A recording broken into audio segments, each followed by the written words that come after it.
থাকবে আপনার কাছে যৌক্তিক সময়টা কত মনে হয় যে এই সরকারের কাছে কতটা সময় আসলে দেওয়া উচিত সরকারকে আসলে যৌক্তিকভাবে?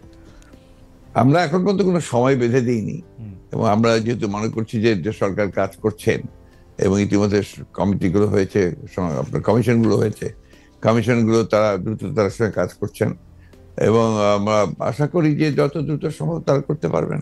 এটা তাদের উপর নির্ভর করবে যে তারা কখন নির্বাচনটা দিতে পারছেন। আপনারা কোনো টাইম ফ্রেম না, আমরা কোনো টাইম ফ্রেম দেইনি। আমরা যেটা বলেছি যে একটা যেটা আপনার লজিক্যাল সেই সময়টুকু নিয়ে তারা করবেন। কেউ কেউ এরকম ইঙ্গিত করছেন যে বিএনপি আসলে এই মুহূর্তে নির্বাচনের জন্য আসলে চাপ দিতে চাচ্ছে, সরকারকে চাপ দিচ্ছে, তার ফলে সরকার একটু আনস্টেবল হচ্ছে। এইটা কি ঠিক? আবার অন্যদিকে সরকারের একটা জায়গা থেকে মনে হচ্ছে যে সরকার 2 বছর 4 বছর, হঠাৎ করে ডক্টর ইউনূস একটা 4 বছরের কথা বলাতে সেটা নিয়েও একটা বিভ্রান্তি তৈরি হয়েছে।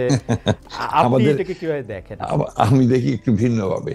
এটা দেখি যে আমাদের দেশের মিডিয়া বা আপনারাই যারা মিডিয়াতে কাজ করেন, আপনারা সবাই স্পেকুলেশনস করেন এবং স্পেকুলেশন করলে এটা আপনাদের হয়তো বা খুব ভালো হয়, কিন্তু আমাদের জন্য আমরা এই ব্যাপারটাতে আমি ব্যক্তিগতভাবে খুব বেশি আগ্রহী নই। কারণ আমরা এই আপনি যে কথাগুলো বললেন তার একটার সঙ্গে কোনো বাস্তবতার মিল নেই এবং আমরা সেই ধরনের কোনো চিন্তা করছি না বা সে ধরনের ঘটছেও না। এবং আমি এখন পর্যন্ত দেখিনি যে আপনার সরকার যারা ইন্টারিম গভর্নমেন্ট আছেন তারা বেশি সময় থাকতে চান, 4 বছর থাকতে চান। কথাগুলো সেভাবে আসেনি, এগুলো আপনার মিসরিপ্রেজেন্টেড হয়েছে মিডিয়াতে।